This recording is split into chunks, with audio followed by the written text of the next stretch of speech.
Helen Yee here in Las Vegas, being joined by the man who needs no introduction, Mr. Urijah Faber. You're always very busy, but you're back in town for Song Yadong. He has a big fight tomorrow against Julio Arce. What can his fans expect tomorrow? Well, I think it's going to be a war. Julio's kind of an unknown guy, but he's very, very tough. Had some really big wins at 145, was kind of at a streak at 145.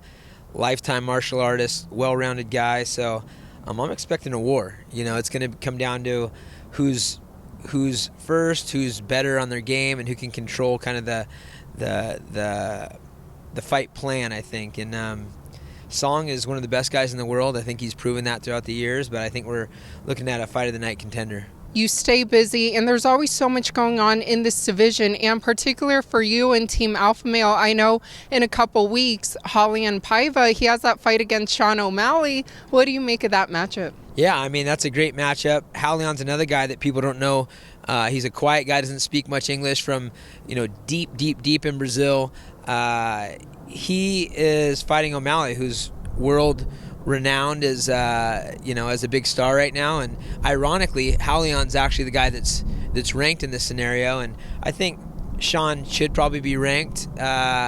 Some little mishaps here and there haven't put him in that spot yet, but he's gonna be looking to make a statement with a ranked guy, and it's shocking because Raulian just came back into the gym and he was a 25-pounder, and he's put on a lot of size just by being able to eat and not worry about that weight cut. So he's a dog, man. He keeps coming, and he's very dangerous. He's got his hands full with Sean, obviously, but we're looking for the upset, even though he's ranked higher.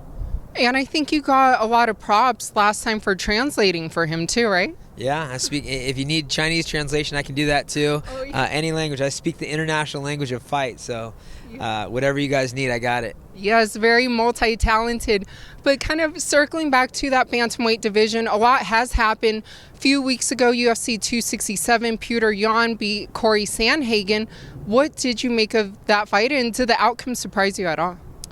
The outcome didn't surprise me. I feel like, I love that fight. It was two high-level guys that were having kind of a chess match, and it was different body types, different styles that were matched up against each other. And Peter's he's a beast, man. I mean, he's proven time and time again that he's not only durable, but he's continuing to improve. He's got his wrestling game on point. He's does a really good job of stalking and fighting his fight, and I think that was the difference. I mean, he started to pull away in the later part of the fight, but Sandhagen's going to be there. I mean, he's always going to be there. So that fight might happen again down the road, but I wasn't surprised that Yan was able to pull it off. Well, it's definitely going to be interesting to follow along the bantamweight division.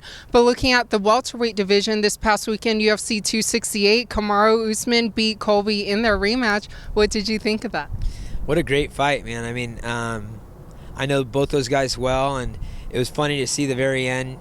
Colby's actually not a bad guy. He's trying to get himself noticed. He's not a guy that's like super outside the box as an individual. So his whole slick, he put it aside for a second and just showed respect. I like to see that. And it was a war, man. Those guys are two of the best fighters on the planet, and high-level wrestlers, great genetics, great stand-up. So, Usman's a champ for a reason. Who do you think should be next for Usman? I don't know. I mean, I think, it's hard to say, really. I think probably the one that makes him the most money. Can't go wrong there, right? Yeah. But speaking of wars, like you just said, what about that fight of the night, right, between Justin Gaethje and Michael Chandler? That was nuts. I mean, those are two guys that are wrestling based. That's the wrestling mentality that has become world class in striking.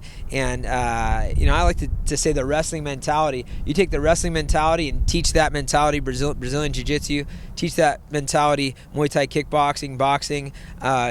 You're in for a tough fight no matter what, because those guys grind. They're there to entertain. They're there to finish, and you'll love to see that. There's so much debate right now, too, on who should get that next title shot, get the winner between Dustin versus Charles coming up. Do you think it should be Justin Gaethje or Islam? Because that kind of seems to be the debate. I think Gaethje. Gaethje's, had a long career. Before he was in the UFC, he's been earning his stripes and underappreciated, and he's had marked improvements. He used to go out and be like, reckless, and I feel like he's had some great improvements on being a little more strategic and adding to his game, and I think he's a guy that you can always say has a chance. And lastly, what would you like to tell all your fans, and what's next for you? I don't know. I was just talking to Casey Kenny. Last time I cornered Song, he actually called me out in the ring, and he's out on an injury. People are offering fights, wanting to fight me, which I appreciate. I've been experiencing some little injuries, including my hand and things like that, and I'm like an overtrainer. If I'm going to prepare for something, I need to be overdoing it, and I haven't been able to do that right now. So I'm never far out from being in amazing shape and taking a fight, but I don't have anything on the docket, and right now I'm really focusing on some great business stuff and mentoring the next generation. But it's still in the USADA pool and still game to fight. I look around and feel like I can beat everyone up, so that's a good sign.